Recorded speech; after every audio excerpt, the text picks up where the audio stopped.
So, you're just gonna sit here and drown your sorrows?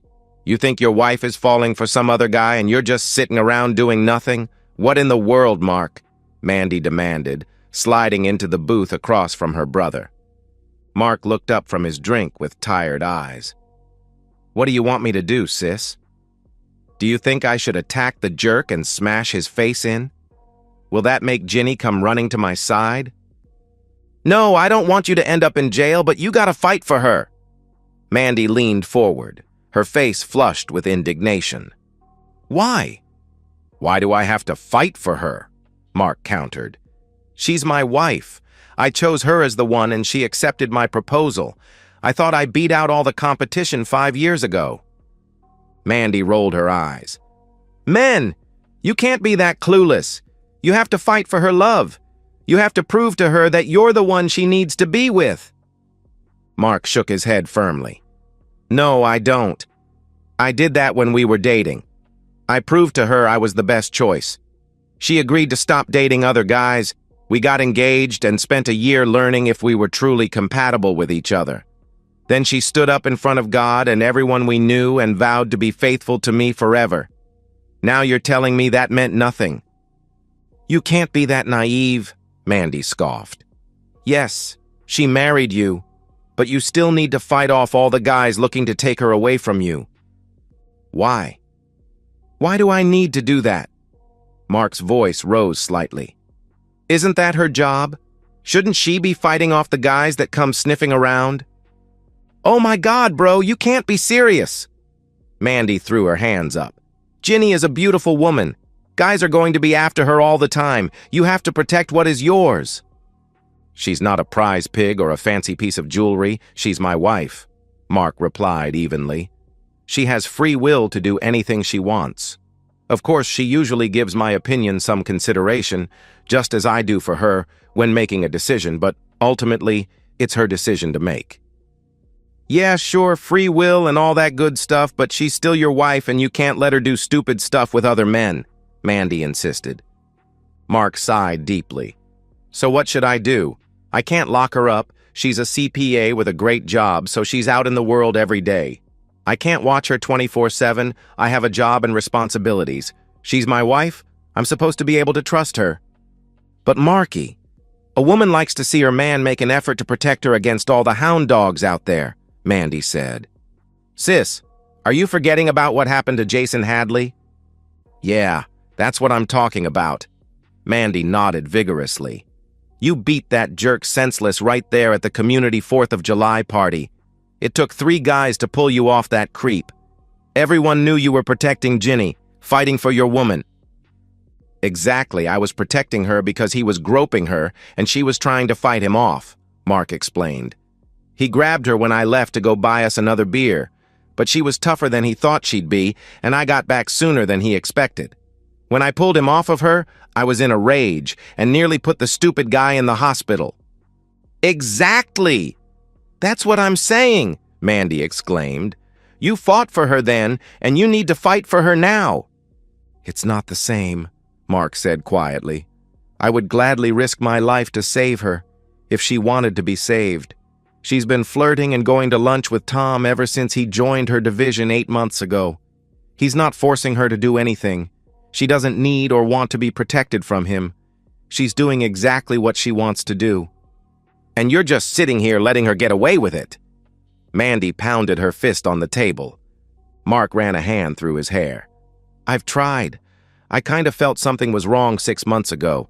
I tried talking to her, asking what was going on. I tried to put more effort into showing her how much I love her.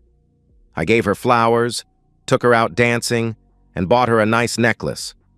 I tried extra hard to please her in bed and paid extra attention to her when we were just hanging out. I complimented her constantly and sent sentimental cards to her office. He took another sip of his drink. I tried talking to her to ask her what was going on, and she denied there was any kind of problem. She said I was just being foolish and worrying about nothing. She kinda returned to her old self after that, but it only lasted a couple of weeks. His expression darkened. Then you saw her having lunch with him at Victoria's, and you knew something was not right. You saw what I felt. Something was developing between them. Those two had become more than just friendly colleagues. Last week, I showed her the video you took and asked her to be honest with me about him. She admitted she is attracted to him, but swore she hasn't done anything inappropriate with him. I replayed the video and told her everything on it was inappropriate. We fought, and I told her she needed to choose him or me. Mark stared into his glass. I told her she owed me an honest answer and gave her until tonight to decide what she wanted to do. I didn't want to just sit around the house, so I came here. I was enjoying my second gin and tonic when my little sister pounced on me. Mandy's face softened. I'm sorry. I guess I kind of feel responsible because I sent you that video. Have you heard from Ginny? Firstly, you are not responsible, she is, Mark stated firmly.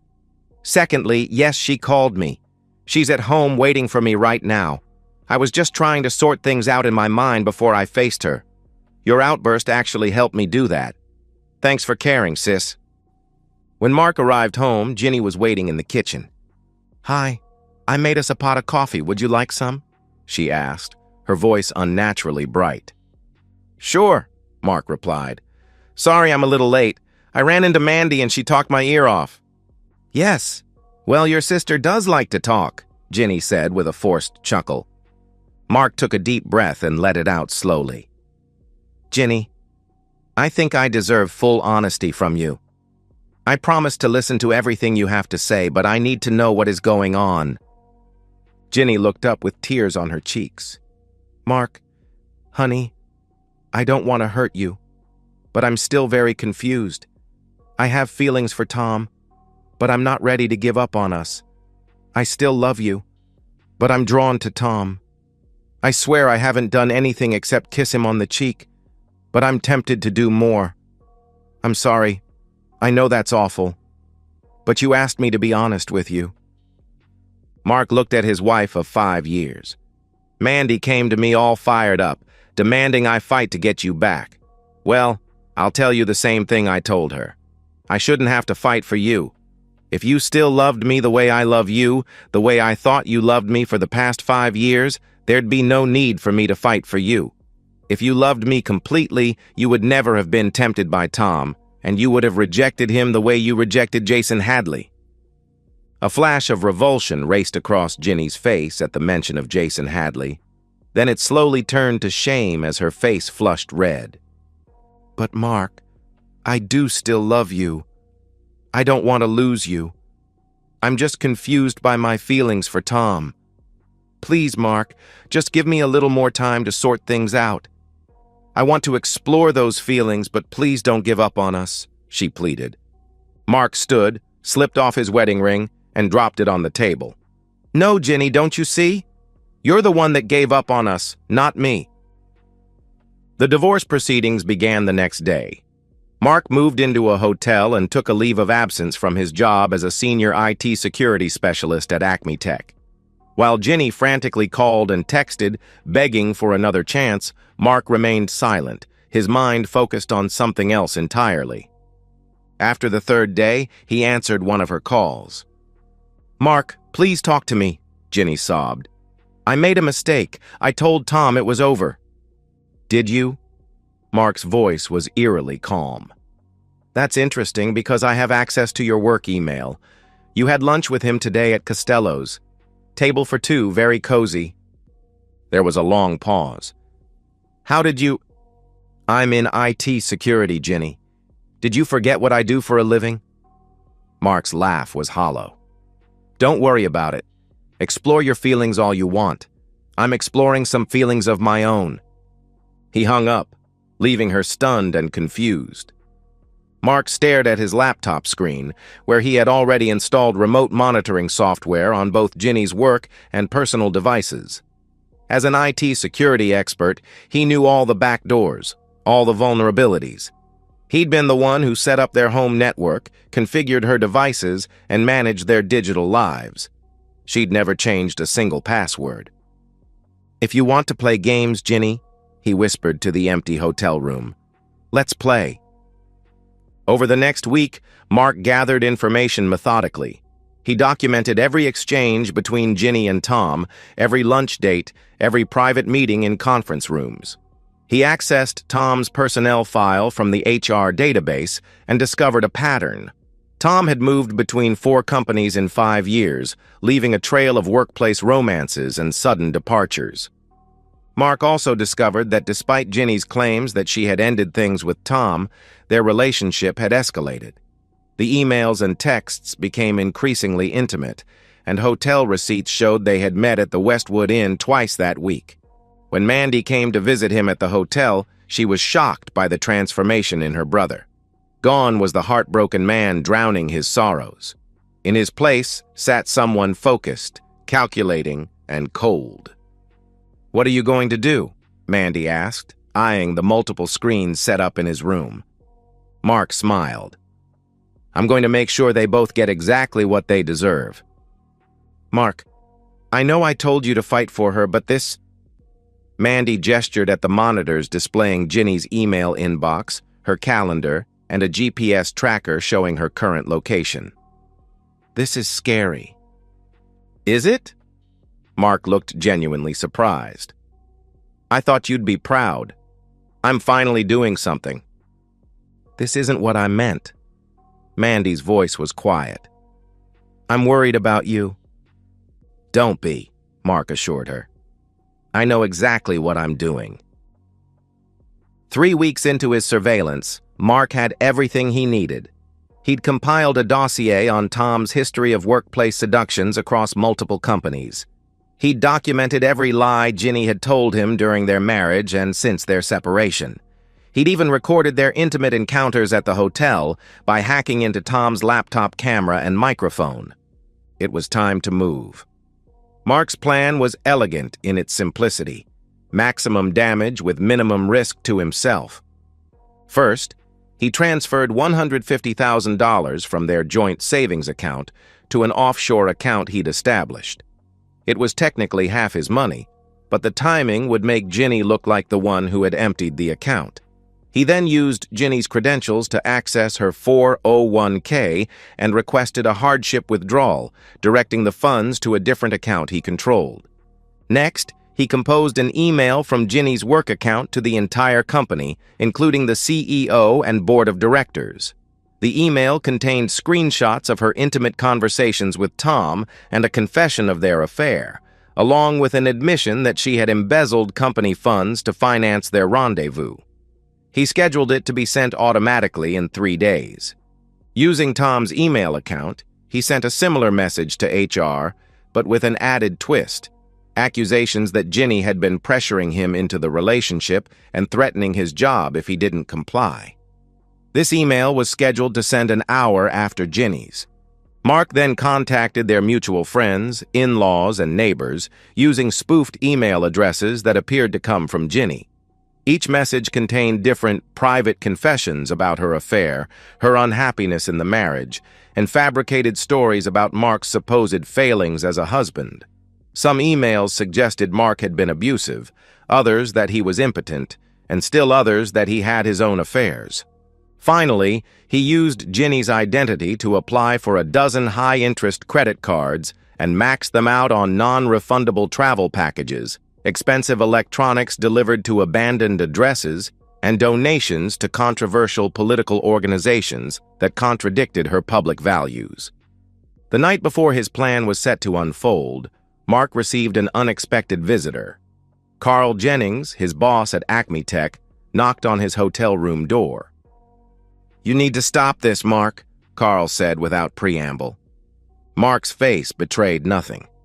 "Stop what?" Carl sighed heavily. "The company monitors unusual access patterns. Did you think IT security wouldn't notice you accessing HR files and email servers you have no business being in?" "I don't know what you're talking about," Mark replied coolly. "Yes, you do." Carl stepped into the room uninvited. "I convinced them it was just you working on a security audit from remote. But I know what you're doing.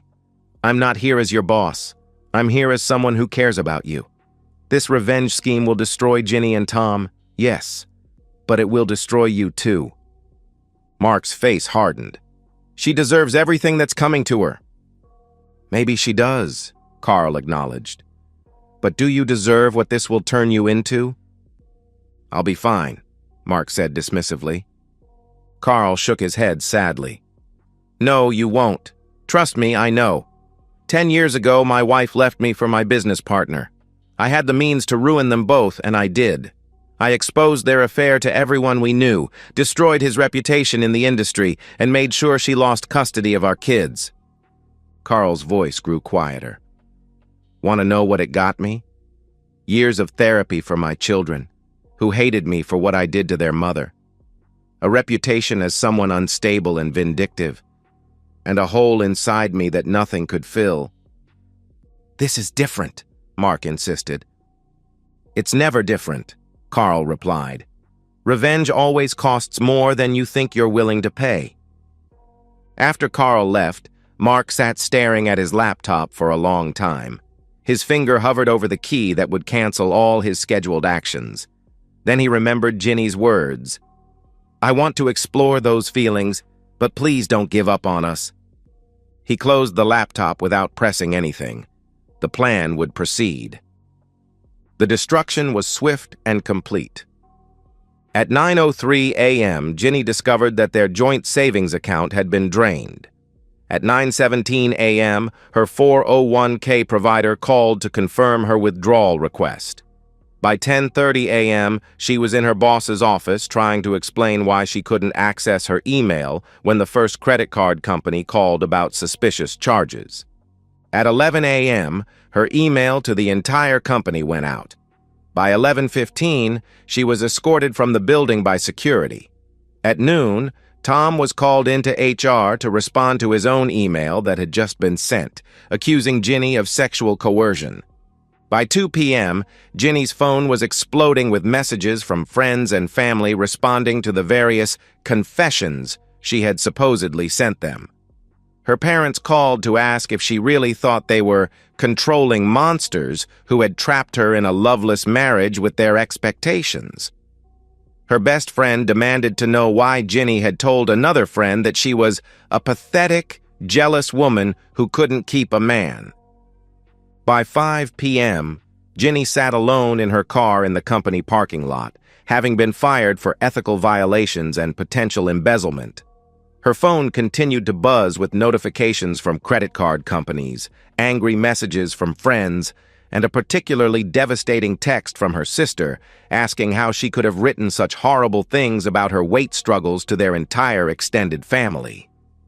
Tom had already blocked her number after she tried to call him about the HR meeting.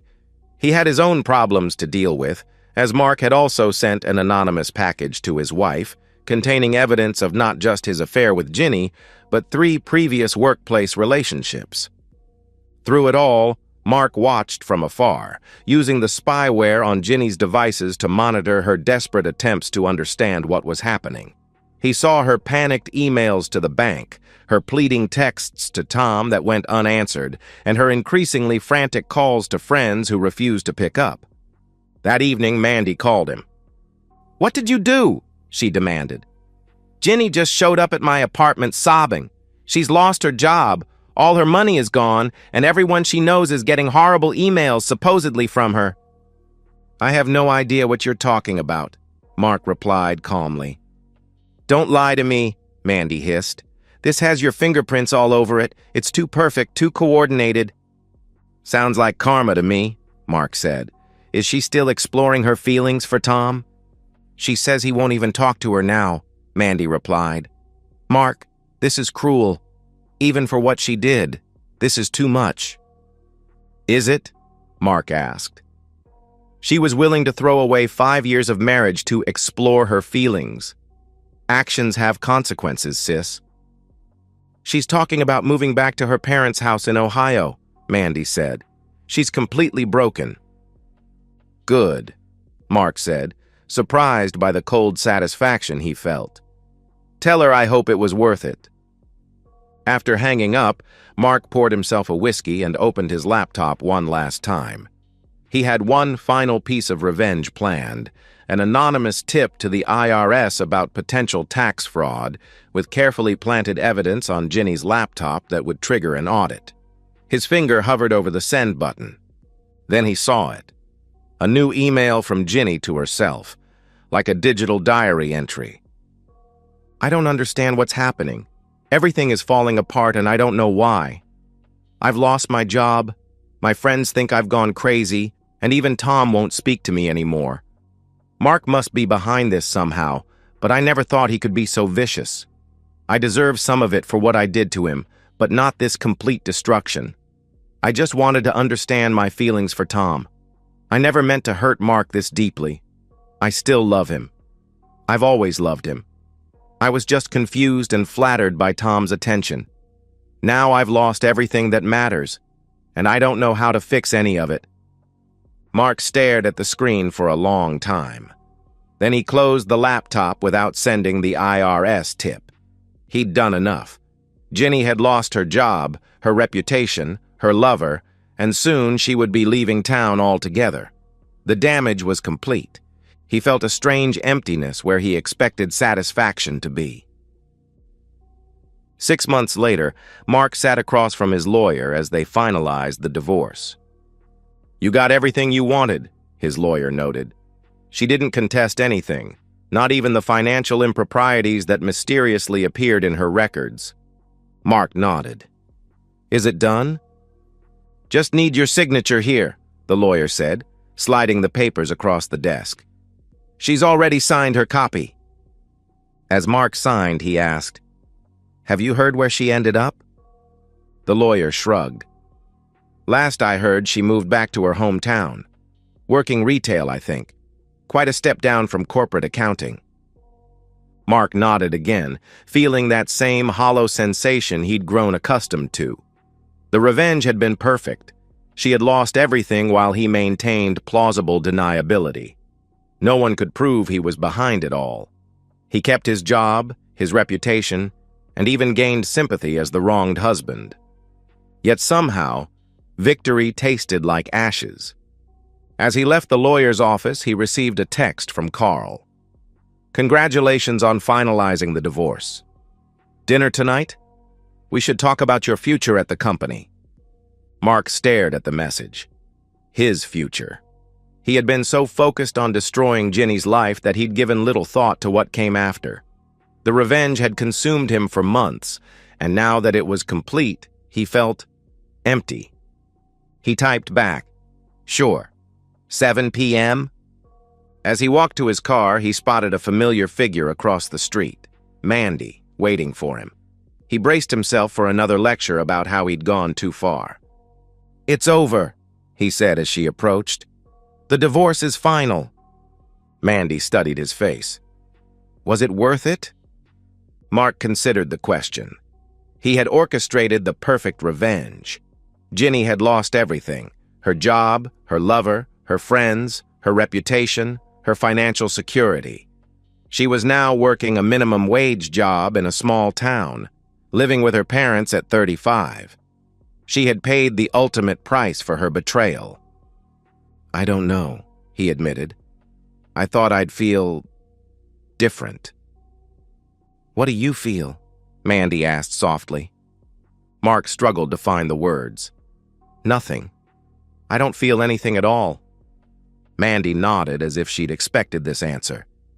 "That's the thing about revenge, little brother. It doesn't give you back what you lost." Mark looked at his sister, suddenly realizing the truth in her words. His elaborate revenge had punished Ginny severely, but it hadn't healed his own pain. It hadn't restored his trust or his capacity for joy. It hadn't filled the void left by the end of his marriage. "So what now?" he asked. "Now you start over," Mandy said, linking her arm through his. "You built a new life once before, when you met Ginny. You can do it again." As they walked away from the lawyer's office, Mark wondered if he had truly won after all. Ginny had lost everything, yes, but in his single-minded pursuit of revenge, he had lost something too. Not his job or his reputation, but perhaps something more important. The part of himself that could feel something other than cold satisfaction at another's downfall. Still, as he remembered Ginny's betrayal and her casual dismissal of their marriage vows, he couldn't bring himself to regret what he'd done. She had made her choice. and he had ensured she faced the consequences of that choice. If there was a price to be paid for his revenge, he would pay it. Some debts, after all, were worth the cost. And so, we've reached the end of today's story. Was it what you expected, or did it take a twist you didn't see coming? I'm curious to hear your thoughts. Share them in the comments below, and let's get a conversation going. If this story kept you hooked, make sure to hit that like button. And if you're new here or just haven't subscribed yet, now's the perfect time to join our community. I bring you fresh, captivating stories every day, so click that subscribe button and turn on notifications so you never miss out. Thanks for watching, and I'll see you in the next one.